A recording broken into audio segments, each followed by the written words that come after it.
Let's go. Yo, I'm like an addict, do I gotta have it. I ain't even playing, got a really bad habit. If it moves, gotta grab it, fuse like a magnet. Lose, won't have it till I'm doomed in a casket. I ain't playing, got a weird mind. If you work 8 hours, I'ma work 9. If the shoot tastes sour, you should taste mine. I'ma stay in power for a long time. Get up, nah, I ain't a quitter. Toss me the ball, I'm a really big hitter. Big picture, I'm a straight killer. প্রিয় বন্ধুরা, আপনারা কেমন আছেন? আশা করি আপনারা খুব ভালো আছেন। তো আমি আজকে আপনাদের সামনে যে 2-3টা প্রিপোজিশন, আবার নতুন 2-3টা প্রিপোজিশন নিয়ে হাজির হয়েছি। আজকে আমরা আলোচনা করব the use of preposition without. আমরা কোন ক্ষেত্রে কখন কোন অর্থে ফ্রম প্রিপোজিশন ব্যবহার করে থাকি। আপনারা অনেকে জানেন ফ্রম মানে হচ্ছে থেকে। ফ্রম মানে হচ্ছে থেকে, হতে, যাই বলি, কোনো কিছু কোনো জায়গা থেকে, কারো কাছ থেকে, থেকে অর্থে আমরা ফ্রমটা ব্যবহার করি। তাহলে ফ্রমের অর্থ হচ্ছে থেকে। ফ্রম মানে হচ্ছে থেকে, কারো কাছ হতে, কোথাও হতে বা থেকে, এই ধরনের অর্থে আপনারা ফ্রমটা ব্যবহার করবেন। যেমন যদি বলি কারো কাছ থেকে, তাহলে হবে যেমন ফ্রম ফাদার বাবার কাছ থেকে, ফ্রম মাদার মায়ের কাছ থেকে। যেমন আই হ্যাভ টেকেন 100 টাকা ফ্রম মাই ফাদার, আমার বাবার কাছ থেকে আমি 100 টাকা নিয়েছি। তো যার কাছ থেকে, কারো কাছ থেকে যদি হয়, আমি তোমার কাছ থেকে বইটা ধার নিয়েছিলাম, এই ধরনের অর্থে I borrowed the book from you, আমি তোমার কাছ থেকে বইটা ধার নিয়েছিলাম। কারো কাছ থেকে যদি প্রকাশ করে, তবে তার আগে আপনারা প্রিপোজিশন ফ্রম ব্যবহার করবেন। কোনো জায়গা হতে বা থেকে, আমি বাড়ি থেকে এসেছি, এই ধরনের অর্থে থেকে অর্থে বাড়ির আগে আমরা ফ্রম ব্যবহার করব। যার কাছ থেকে, যে জায়গার থেকে প্রকাশ করবে, যে জায়গা থেকে, যার কাছ থেকে আমরা এসেছি, এরকম যদি প্রকাশ করে, তবে তার আগে, ওই জায়গার আগে, ওই ব্যক্তির আগে আমরা ফ্রমটা ব্যবহার করব। তো আমরা দেখা যাচ্ছে আমি বাড়ি থেকে এসেছি, I have come from home, এদিকে আমাদের হোমের আগে ফ্রম ব্যবহার করাইছে। আমি বাড়ি থেকে এসেছি ফ্রম হোম, বাড়ি থেকে ফ্রম হোম, বাজার থেকে from market, from bazaar, Dhaka থেকে ফ্রম ঢাকা, লন্ডন থেকে ফ্রম লন্ডন। এরকমভাবে আমি কলেজ থেকে এসেছি, তো I have come from college, যে জায়গা থেকে ওই জায়গার আগে ফ্রম বসবে। জয়দেবপুর থেকে ফ্রম জয়দেবপুর, গাজীপুর থেকে ফ্রম গাজীপুর, যে জায়গা থেকে, বিদেশ থেকে ফ্রম অ্যাব্রোড, অর্থাৎ যেই জায়গা থেকে এসেছে ওই জায়গার আগে আমাদের ফ্রম বসে থেকে অর্থে। এছাড়া আমরা ফ্রমটা ব্যবহার করে থাকি কোনো ব্যক্তির কাছ থেকে, এটাতে বললামই আমি, যেমন বাবার কাছ থেকে, মায়ের কাছ থেকে, বন্ধুর কাছ থেকে, কারো কাছ থেকে। তো আমি ব্যাংক থেকে টাকা এনেছি, ব্যাংকের আগে ফ্রম ব্যাংক থেকে। যার মধ্য থেকে, যার কাছ থেকে, যে জায়গা থেকে, তার আগে আপনারা ফ্রমটা ব্যবহার করে থাকবেন। আশা করি ফ্রমের ব্যবহারটা আপনারা বুঝতে পারছেন। ফ্রম মানে হচ্ছে থেকে, কারো কাছ থেকে, কোনো ব্যক্তি থেকে, যার কাছ থেকে, যে জায়গা থেকে, ওই জায়গা, ওই ব্যক্তির আগে আপনারা ফ্রমটা ইউজ করতে পারবেন। আমরা আজকে আরও একটা প্রিপোজিশন নিয়ে আলোচনা করব, তা হচ্ছে উইথআউট। আরেকটা প্রিপোজিশন হচ্ছে উইথআউট। উইথআউট মানে হচ্ছে ছাড়া। উইথআউট মানে হচ্ছে ছাড়া, ব্যতীত, বিনা। উইথআউট মানে হচ্ছে ছাড়া, ব্যতীত, বিনা।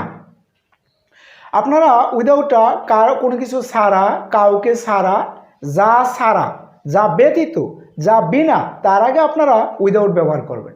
যেমন তোমাকে ছাড়া আমি মরেই যাব, এই ধরনের অর্থে যদি প্রকাশ করেন, তাহলে হয়তো পারে I will die without you, তোমাকে ছাড়া আমি মরে যাব, এরকম। কলম ছাড়া আমরা লিখতে পারি না, without pen we can't write, কলম ছাড়া আমরা লিখতে পারি না। একইভাবে বই ছাড়া তুমি পড়াশোনা করতে পারবে না, এরকম যদি প্রকাশ করেন, তাহলে উইদাউট বুক, বই ছাড়া ইউ কান্ট স্টাডি, তুমি পড়াশোনা করতে পারবে না। টাকা ছাড়া আমরা চলতে পারি না, উই কান্ট ডু উইদাউট মানি, টাকা ছাড়া আমরা চলতে পারি না। যা ছাড়া, তা অর্থে আমরা উইদাউট ব্যবহার করব। একইভাবে গাছপালা ছাড়া আমরা আমাদের অস্তিত্বের কথা কল্পনাই করতে পারি না, এটা যদি প্রকাশ করি, we can't imagine hour existence without trees, গাছপালা ছাড়া আমরা আমাদের পরিস্থিতি, আমাদের অস্তিত্ব, তার কথা আমরা ভাবতেই পারি না। যা ছাড়া, ব্যতীত বিনা একই কথা, এক কথা বলতে গেলে আপনারা বিনা কোনো কিছু বিনা, তুমি বিনা আমি বাঁচি না এরকম, তো বিনা তুমি ছাড়া আমি বাঁচি না এরকম ছাড়া, আবার ব্যতীত ব্যতীত বিনা ছাড়া এগুলো একই কথা। তো আমরা যেমন পানি ছাড়া কোনো জীব বাঁচতে পারে না, no living being can can live without water, কোনো মানে প্রাণী পানি ছাড়া বাঁচতে পারে না, উইদাউট ওয়াটার পানি ছাড়া একইভাবে। তাহলে আমরা যা ছাড়া তার আগে কোনো কিছু ছাড়া যদি প্রকাশ করে তাহলে তবে আমরা ওই বস্তুটা ওই জিনিসটা ওই ক্ষেত্রে আমরা তার আগে কি করব, উইদাউট ব্যবহার করব। যাই আমাকে ছাড়া উইদাউট মি, তোমাকে ছাড়া উইদাউট ইউ, তাদের ছাড়া উইদাউট দ্যাম, তাকে ছাড়া উইদাউট হিম, টাকা ছাড়া উইদাউট মানি, পানি ছাড়া উইদাউট ওয়াটার, একইভাবে গাছপালা ছাড়া উইদাউট ট্রিজ। এইভাবে কোনো আমরা দেখা যাচ্ছে যে ছাড়া অর্থে উইদাউট ব্যবহার করি, যে উইদাউট একটা প্রিপোজিশন। আমরা গ্রামাটিক্যাল রুলে আমি আগেও আপনাদের সাথে আলোচনা করেছিলাম, গ্রামাটিক্যাল রুলে আমরা যে কাজ করি যে টু ছাড়া যে কোনো প্রিপোজিশনের পরে আপনারা যখন কোনো ভার্ব ইউজ করবেন অবশ্যই ওই ভার্বের সাথে আইএনজি যোগ করতে হবে আপনাদের। টু ছাড়া যে কোনো প্রিপোজিশন, টু ছাড়া একটি প্রিপোজিশন হতে পারে, যেমন আমরা এই পর্যন্ত যে ক্লাসগুলোতে যে প্রিপোজিশনগুলো দেখলাম, at, in, to, of, for, by, without, অনেক প্রিপোজিশন আছে। অর্থাৎ without to, when you will use any type of preposition, after this preposition you have to use ing with the verb. Normally প্রিপোজিশনের পরে নাউন বসে, তবে আমরা preposition যখন আমরা টু ছাড়া অন্য কোনো প্রিপোজিশন ইউজ করি এই প্রিপোজিশনের পরে যখন ভার্ব বসে আইএনজি যোগ করা লাগে। যেমন আমি যদি উইদাউট দিয়ে একটা উদাহরণ দিই, যেমন সেখানে যাওয়া ছাড়া তুমি বিষয়টা বুঝবে না, এরকম যদি প্রকাশ করেন, you will not understand without going দেয়ার।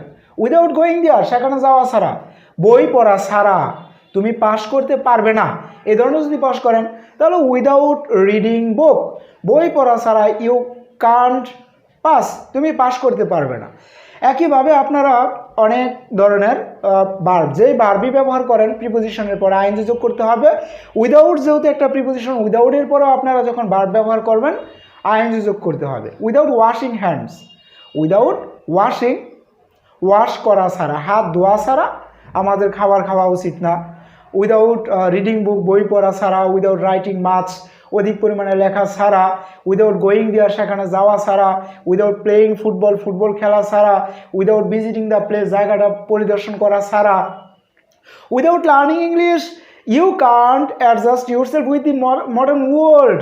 আধুনিক বিশ্বের সাথে আপনি নিজেকে কি করতে পারবেন না, তাল নিজেকে মিলাই নিতে পারবেন না, নিজের তাল আধুনিক বিশ্বের সাথে মিলাই নিতে পারবেন না, অর্থাৎ নিজেকে অ্যাডজাস্ট করে নিতে পারবেন না যদি না আপনি ইংরেজি শিখেন। অর্থাৎ উইদাউট লার্নিং ইংলিশ, ইংরেজি শেখা ছাড়া। উইদাউট গোয়িং টু কলেজ, কলেজে যাওয়া ছাড়া তুমি ক্লাস করতে পারবে না। একইভাবে উইদাউট আন্ডারস্ট্যান্ডিং প্রিপোজিশনস, প্রিপোজিশন বোঝা ছাড়া you can't answer well in the exam in the field of preposition. প্রিপোজিশনের ক্ষেত্রে আপনারা পরীক্ষায় ভালোভাবে প্রিপোজিশন উত্তর করতে পারবেন না যদি না বুঝেন। অর্থাৎ বিষয়গুলো হচ্ছে কোনো কিছু করা ছাড়া যদি বস করে আমরা, তাহলে ওই ছাড়া ইংরেজি উইদাউট, এরপরে ভার্বের সাথে আইএনজি যোগ করবেন। আশা করি আপনারা উইদাউট মানে হচ্ছে আমরা পড়লাম, উইদাউট মানে ছাড়া, ব্যতীত, বিনা, এই ব্যাপারে আপনারা খুব ভালো ধারণা পাইছেন।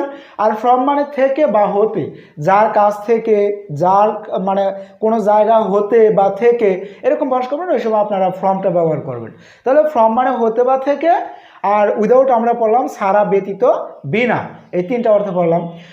টুডে আজকে আমরা আরও একটা preposition, I will make you realise another preposition, through. THROUGH, এই থ্রো, এই থ্রো শব্দটার মিনিং হচ্ছে মধ্য দিয়ে। আমরা থ্রোটা মানে অনেক ক্ষেত্রে ব্যবহার করি, কোনো কিছু মধ্য দিয়ে অর্থে আমরা থ্রোটা ব্যবহার করে থাকি। যেমন আমি যদি বলি, যেমন মনে করেন থ্রোটা হতে পারে যেমন কোনো কিছুর মধ্য দিয়া, যেমন গো থ্রো, পরে শেষ করা, কোনো একটা বইয়ের মধ্য দিয়ে বা কোনো একটা টপিকের মধ্যে দিয়ে পড়ে শেষ করা। এই থ্রুটা আমরা অনেক ভার্বের পরেও মানে ফ্রেজিয়াল ভার্বের ক্ষেত্রে আমরা এই থ্রুটা ব্যবহার করে থাকি। যেমন গো থ্রু মানে হচ্ছে পড়ে শেষ করা। এমনিতে আমি থ্রুর অর্থটা বললাম আপনাদের সামনে। থ্রু মানে হচ্ছে কোনো কিছুর মধ্য দিয়া, যেমন মনে করেন দুই বন্ধু একটা গভীর বনের মধ্য দিয়ে অতিক্রম করতেছিল। The two friends were passing through a deep forest. এই জায়গায় বনের মধ্য দিয়া, তাহলে আমরা থ্রু দ্য ফরেস্ট, বনের মধ্য দিয়া। আমি মাঠের মধ্য দিয়ে অতিক্রম করেছিলাম, এটা যদি প্রকাশ করি তাহলে I passed through the field. আমি মাঠের মধ্য দিয়ে অতিক্রম করেছিলাম। যার মধ্য দিয়া, তার আগে আপনারা থ্রো ব্যবহার করবেন। থ্রো বানানটা হচ্ছে THROUGH, থ্রো। এই থ্রো কিন্তু একটা প্রিপোজিশন। এর মানে হচ্ছে কোনো কিছুর মধ্য দিয়ে ভেদ করা অর্থে, কোনো কিছুর মধ্য দিয়ে ভেদ করা অর্থে আমরা থ্রোটা ব্যবহার করে থাকি। যেমন বনের মধ্য দিয়া, মাঠের মধ্য দিয়া, নদীর মধ্য দিয়া, রাস্তার মধ্য দিয়া, কোনো কিছুর মধ্য দিয়া অতিক্রম করা অর্থে আমরা থ্রোটা ইউজ করে থাকি। আশা করি আপনারা থ্রোয়ের ব্যাপারটা ধারণা পাইছেন। তাহলে আজকে আমরা যে তিনটা প্রিপোজিশন শিখলাম তা হচ্ছে ফ্রম মানে হতে বা থেকে, নাম্বার 2 হচ্ছে উইদাউট ছাড়া ব্যতীত বিনা, কোনো কিছু ছাড়া ব্যতীত বিনা, আর নাম্বার 3 হচ্ছে থ্রো মানে হইতেছে কোনো কিছুর মধ্য দিয়ে ভেদ করা। এই ধরনের অর্থে আমরা এই প্রিপোজিশনগুলো ইউজ করে থাকবো।